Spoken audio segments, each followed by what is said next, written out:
آج ہم انشاءاللہ والدین کے لیے دعاؤں کے بارے میں بات کریں گے کہ ہم کس طرح ان کے لیے بہترین دعائیں کر سکتے ہیں، کیونکہ والدین وہ ہستی ہیں جن کے احسانات ہم پر سب سے زیادہ ہیں۔ ان کے احسانات کا بدلہ ہم چکا نہیں سکتے،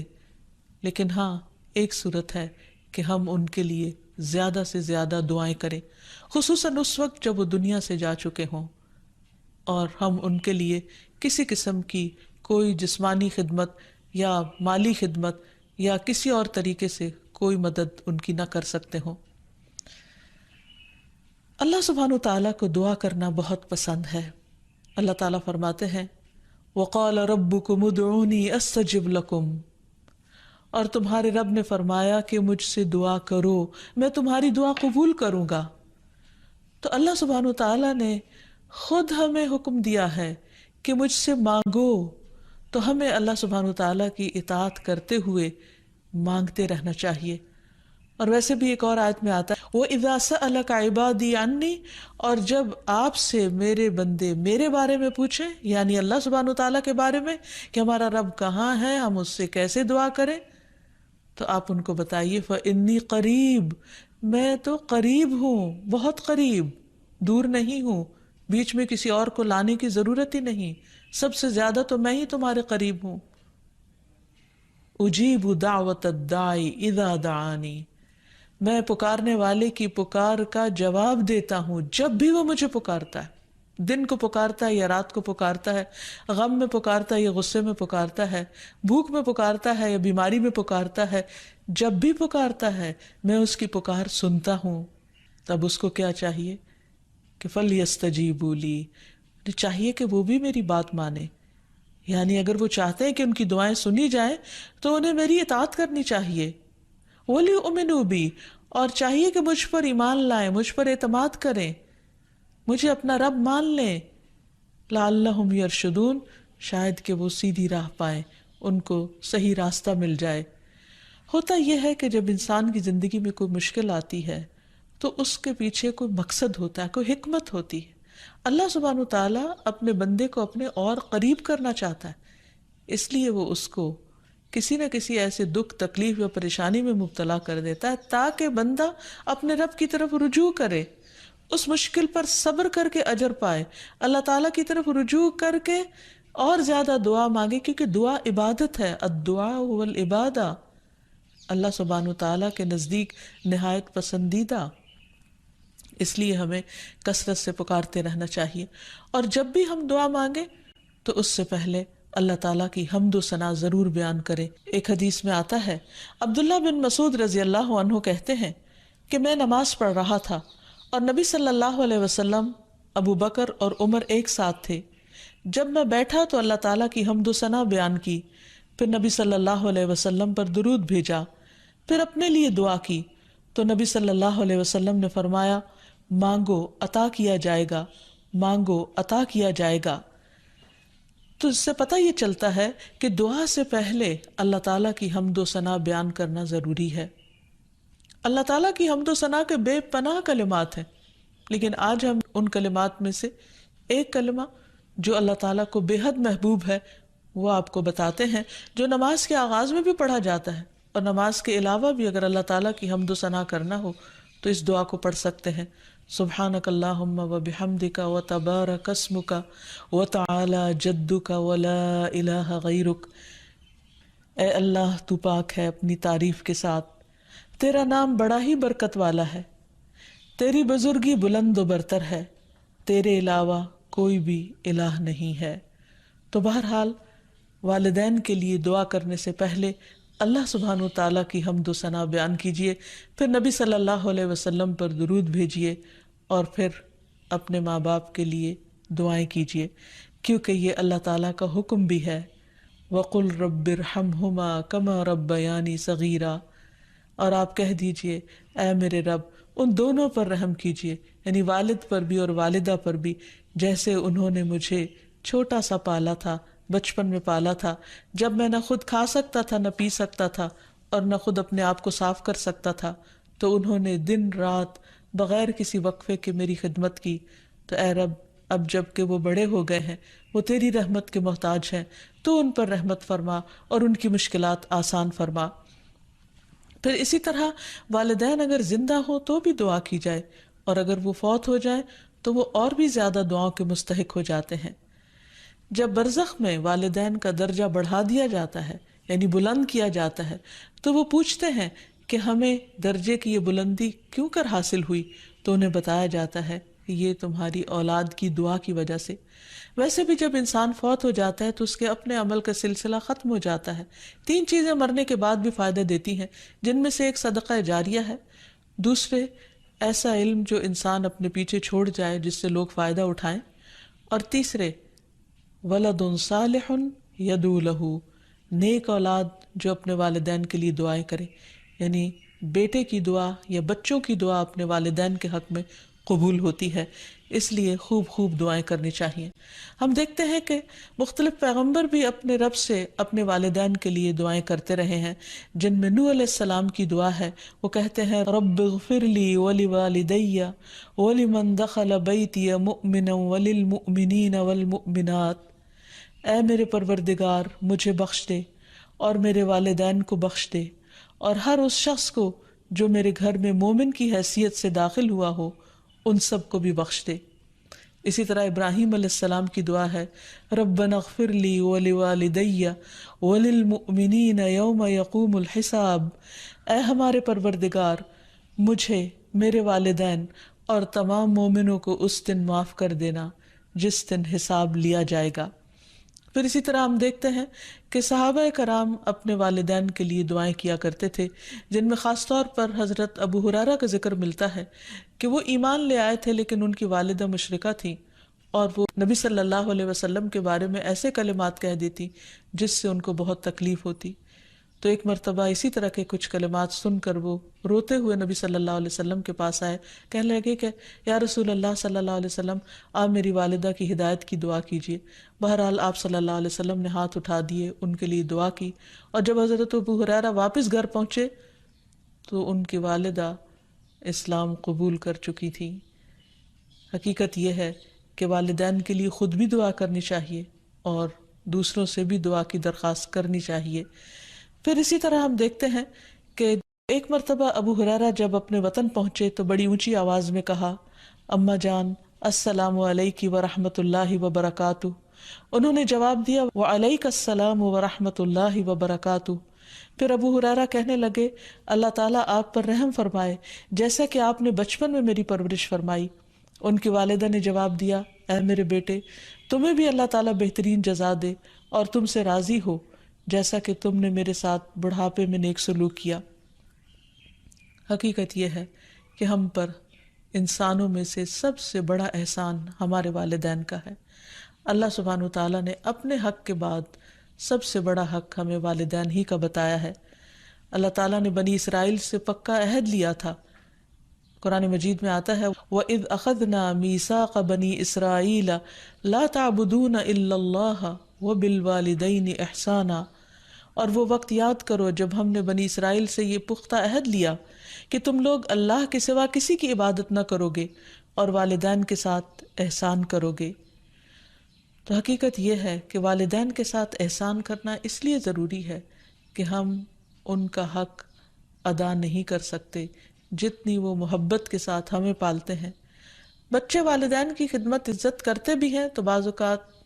مشکل میں پڑ کر بد دلی کے ساتھ، اس محبت کے ساتھ نہیں جو والدین کی محبت اپنی اولاد کے لیے ہوتی ہے، اور وہ ہر کام خوشی خوشی کرتے ہیں۔ والدین اپنے بچوں کے بڑا ہونے کی دعائیں مانگتے ہیں، لیکن جب والدین بوڑھے ہو جاتے ہیں تو بچے ان کے خیر و عافیت کے ساتھ دنیا سے رخصت ہونے کی دعائیں مانگتے ہیں۔ والدین میں سے بھی خاص طور پر ماں کا حق ادا کرنا اور بھی زیادہ ضروری ہے، کیونکہ باپ کے مقابلے میں بچے کی پیدائش، تعلیم اور تربیت میں ماں کا حصہ اور ہاتھ زیادہ ہوتا ہے، وہ تکلیفیں بھی زیادہ اٹھاتی ہے۔ اور والدین کے لیے دعائیں کرنے کے ساتھ ساتھ ان کے ساتھ ادب اور احترام کا سلوک بھی کرنا چاہیے، خواہ وہ مسلمان نہ بھی ہوں، خواہ وہ اللہ تعالیٰ کے فرما بردار نہ بھی ہوں۔ اس سلسلے میں ہم دیکھتے ہیں کہ حضرت اسما کی والدہ ان کے پاس آئیں جو کہ ابھی اسلام قبول نہیں کی تھی، تو وہ نبی صلی اللہ علیہ وسلم کی خدمت میں حاضر ہوئیں اور پوچھا کہ میری والدہ میرے پاس آئی ہیں اور بہت رغبت کے ساتھ مجھ سے ملنا چاہتی ہیں، تو کیا میں ان سے مل سکتی ہوں، ان کی مدد کر سکتی ہوں؟ تو آپ نے فرمایا تھا صلی امکی،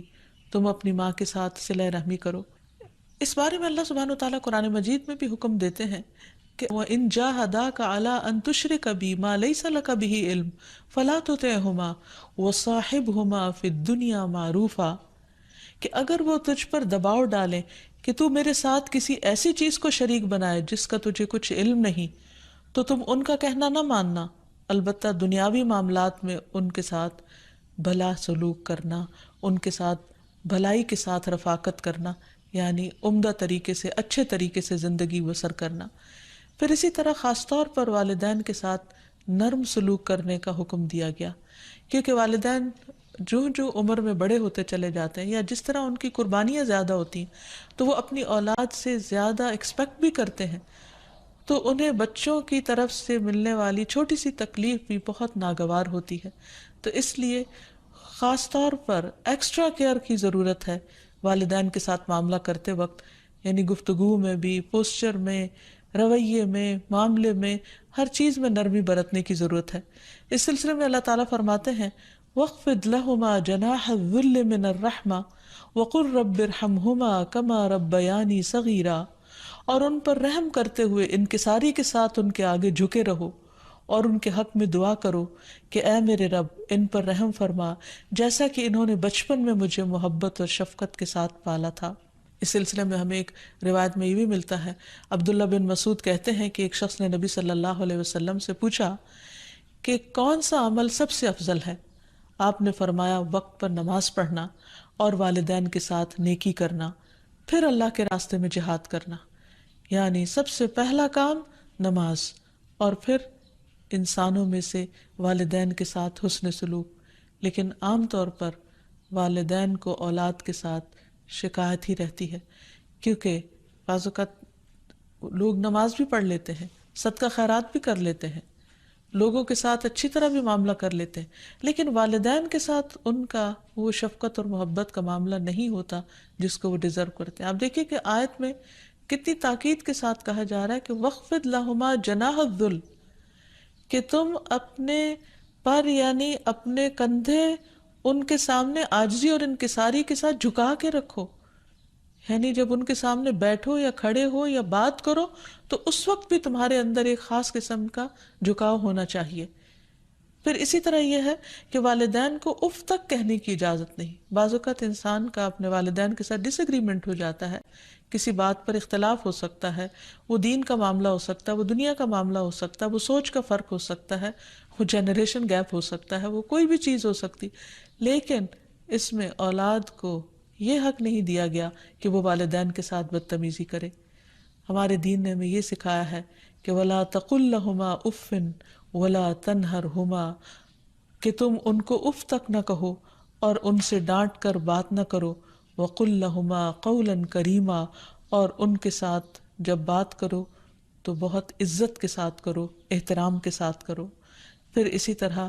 ان کے ساتھ سختی سے بات نہ کی جائے، ان کا نافرمان نہ بنا جائے، جیسے اللہ سبحانہ وتعالیٰ نے یحییٰ علیہ السلام کو یہ حکم دیا تھا، یا یحییٰ خذ الکتاب بقوہ وآتیناہ الحکم صبیا وحنانا من لدنا وزکاة وکان تقیا وبرا بوالدیہ ولم یکن جبارا عصیا۔ اللہ تعالیٰ نے یحییٰ علیہ السلام کو بچپن میں ہی حکم دیا کہ اے یحییٰ، کتاب کو یعنی تورات کو مضبوطی سے پکڑ لو، اس پر مضبوطی سے عمل پیرا ہو جاؤ، اور ہم نے اسے بچپن میں ہی قوت فیصلہ عطا کی، اور ہم نے اسے اپنی مہربانی سے نرم دل اور پاک سیرت بنایا، اور وہ فی الواقع پرہیزگار تھے اور اپنے والدین سے ہمیشہ اچھا سلوک کرتے تھے۔ یہ قرآن مجید کی گواہی، اور کسی وقت بھی جابر اور نافرمان نہ ہوئے، یعنی انہوں نے کبھی بھی اپنے والدین کے ساتھ بدتمیزی نہیں کی، سختی نہیں کی، بد اخلاقی نہیں کی۔ پھر اسی طرح والدین کی نافرمانی کو حرام بھی قرار دیا گیا۔ حدیث میں آتا ہے کہ ان اللہ حرم علیکم عقوق الامہات، اللہ نے تم پر ماؤں کی نافرمانی کو حرام قرار دیا ہے۔ پھر اسی طرح ایک اور حدیث میں آتا ہے کہ اللہ تعالیٰ کی رضامندی باپ کی رضامندی میں ہے، اور اللہ کی ناراضگی باپ کی ناراضگی میں ہے، اس لیے والد کا حق ادا کرنا بھی ماں کے ساتھ ساتھ بہت ضروری ہے، اور والدین کا حق ادا نہ کرنا کبیرہ گناہوں میں شمار ہوتا ہے، اور کبیرہ گناہ وہ ہیں کہ جن پر اگر انسان توبہ کیے بغیر مر گیا تو قیامت کے دن سخت پکڑ ہوگی۔ اور اسی طرح والدین کو رلانا بھی کبیرہ گناہ ہے، ان کو گالی دینا کبیرہ گناہ ہے۔ پھر اسی طرح والدین تو وہ ہستی ہیں کہ جن کے لیے دعاؤں کے ساتھ ساتھ ان کی طرف سے صدقہ خیرات کرنا بھی خصوصاً ان کے زندگی کے بعد بہت فائدہ مند ہے۔ انسان کو اگر زندگی میں کچھ مشکل پیش آئے، اپنے بچوں کی طرف سے کوئی پریشانی ہو، یا اپنی صحت کی طرف سے، یا کاروبار اور روزگار میں اگر کوئی پریشانی ہو، تو اس وقت انسان کو اپنے والدین کے ساتھ حسن سلوک کرنا چاہیے۔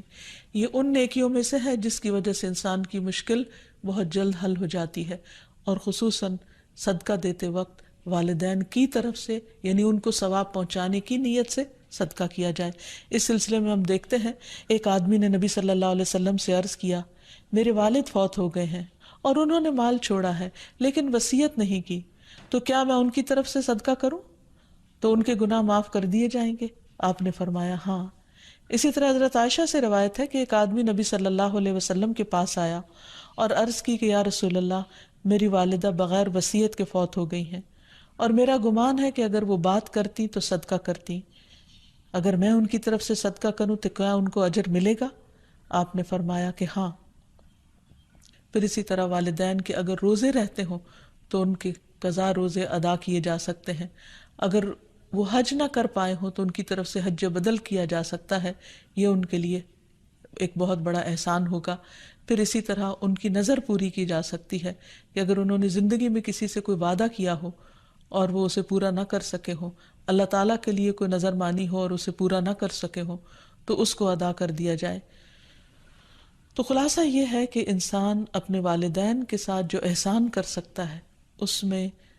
جب وہ زندہ ہوں تو ان کا دل خوش کرے، ان کی خدمت کرے، ان پر اپنا مال خرچ کرے، ان کی اطاعت اور فرما برداری کرے، خواہ وہ اللہ کے فرما بردار ہوں یا نہ ہوں، ان کے ساتھ حسن سلوک کرتا رہے۔ جب وہ فوت ہو جائے تو ان کی طرف سے صدقہ خیرات کرے، والدین کے دوستوں کے ساتھ حسن سلوک کرے، اور اس کے ساتھ ساتھ ان کے لیے خوب خوب دعائیں کرے، اور خصوصاً یہ مختصر سی دعا جو اللہ سبحانہ وتعالیٰ نے خود حکم دیا ہے کرنے کو، رب ارحمہما کما ربیانی صغیرا، اس دعا کی خوب خوب تکرار کرے اور ان کی بخشش کی بھی دعا کرے۔ اور آخر میں ہم سب دعا کرتے ہیں اپنے والدین کے لیے